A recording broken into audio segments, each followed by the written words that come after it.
Welcome back to the Marcus Aurelius Philosopher, where, we try to connect that ancient wisdom to modern life.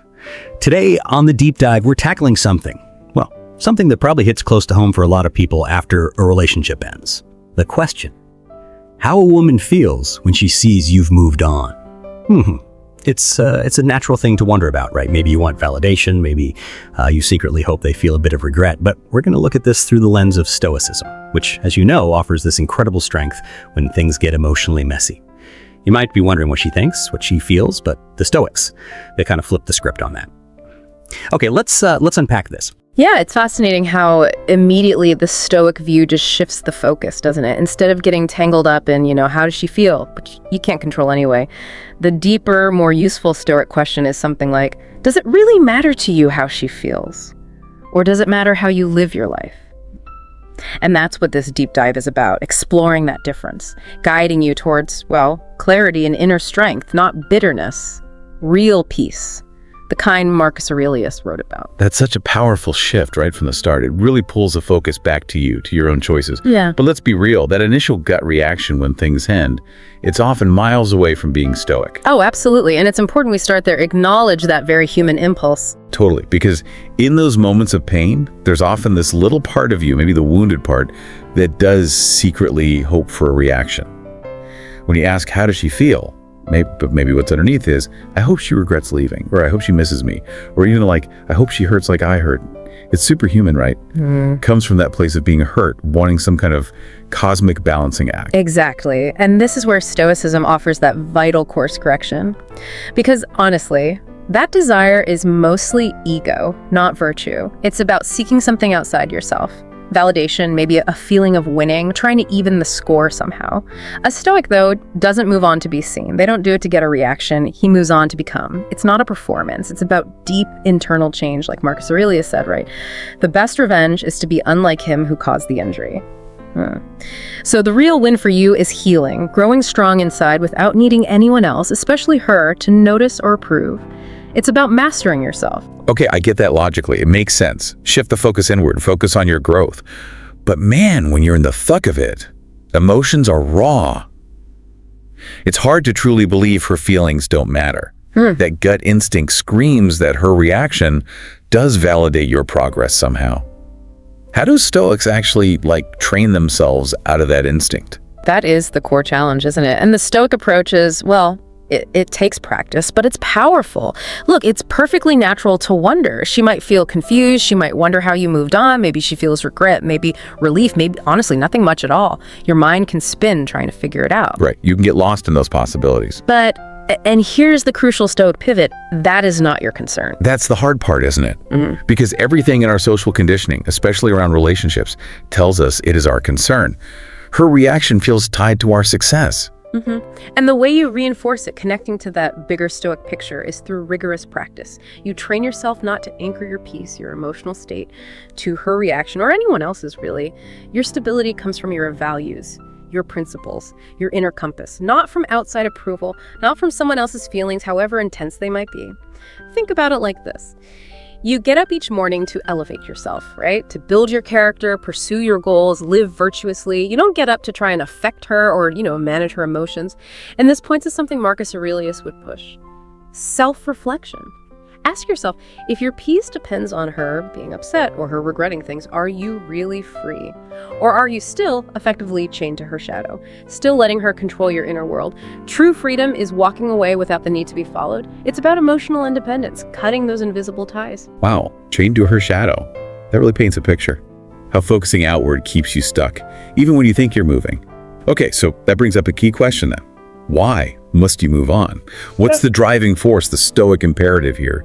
It's not just a nice to have, it sounds like a necessity. Exactly. You must move on. Not to make her jealous, not for show, but to reclaim what's fundamentally yours, your energy, your dignity, and your time. These are finite, invaluable resources. Look, pain happens with heartbreak. It's natural, unavoidable even, but lingering in pain is a choice. The initial blow, maybe you can't control that. But staying there, replaying the story, dwelling, that becomes a decision. Often unconscious, but still a decision. Stoicism encourages you to consciously let go. Let go of the story you keep telling yourself. Let go of the identity built on being heartbroken. Let go of waiting for some kind of closure she might never, ever give you. Oh man, waiting for closure. That's such a common trap, isn't it?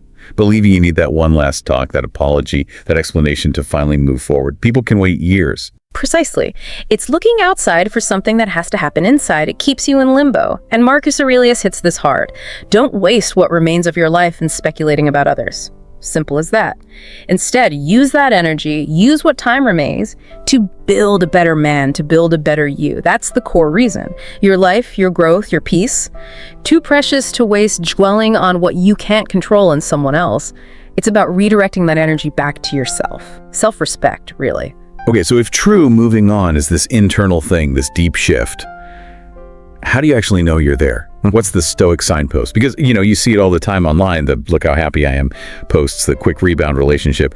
That looks like moving on to many people. But is that it from a stoic view? Or is that just more performance? Exactly. And that's a critical difference. Those external things can look like moving on, sure, but true stoic movement, it's way deeper. It's internal.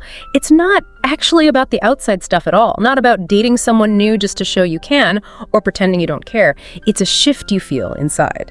It's fundamentally when she no longer controls the narrative in your mind, meaning what she does, what you think she feels, her possible reactions, they just don't take up rent-free space in your head anymore. They don't dictate your mood. You stop analyzing old messages, replaying arguments, wondering what she's up to. It's also about no longer needing to be understood by her. Your own understanding of yourself, your path, your values, that becomes enough. Her approval, irrelevant. And crucially, no longer hoping she'll see the light. That fantasy where she suddenly gets it, realizes what she lost, you let that go. Her perception doesn't define your reality. That sounds incredibly freeing, like true liberation. So when does that aha moment hit? Is there like a definitive sign you've reached that stoic milestone? I think the clearest sign, that real aha moment, is pretty specific. It's when you stop seeking closure and become your own closure. That is when you've truly moved on. It's this deep internal recognition that you hold the key to your own peace. Your future isn't waiting on her validation or some final word or any kind of acknowledgement. You realize the ending you need isn't something she gives you, it's something you create within yourself. And when that internal shift really locks in, she might sense it, not because you did something to her, not as punishment, but more like the echo of something she no longer has access to. It's just the natural vibe, the quiet consequence of your inner freedom. You just radiate a different kind of peace, a peace she can't touch, and that sends a signal. Okay, so let's say that happens. You've done the work, you've moved on quietly, authentically, and she does see it, she senses it. Yeah. What then? What's your responsibility? Or maybe what isn't your responsibility in that moment? Because I imagine the urge to react somehow might still bubble up. Right. Well, she might feel any number of things. Like we said, admiration, maybe self-doubt, regret, maybe nothing. Her inner world is hers. Complex, unpredictable. But the stoic stance is unwavering here. Let her feel whatever she chooses. Full stop. You are absolutely not responsible for managing her feelings, or manipulating them, or even understanding them, really. You are not the custodian of her emotions. You are the guardian of your own soul, trying to manage how she feels. That just pulls you right back into the dynamic you escaped. It sacrifices your own peace. And honestly, why take on that burden? The Stoic gets this completely. What she feels is her burden. How you live is your responsibility. Your focus stays locked inward, living by your values, cultivating virtue, pursuing your purpose, whatever she feels about it. That's her path to walk, not yours. And that detachment, it isn't being cold. It's actually profound self-respect and the ultimate act of preserving your hard-won inner peace. That really is freeing. It just lifts that weight of needing to manage someone else's experience. So in the end, it comes back to that core Stoic idea. You don't walk forward just so people see you walking. You walk because your path, your life, lies ahead, not back there. Exactly. And when she sees you've moved on, you don't owe her an explanation. You don't owe her a performance or some big show. What you owe is to yourself. Silence, peace, and purpose. That commitment to you without needing any outside applause, that's real Stoic freedom. Live without the bitterness.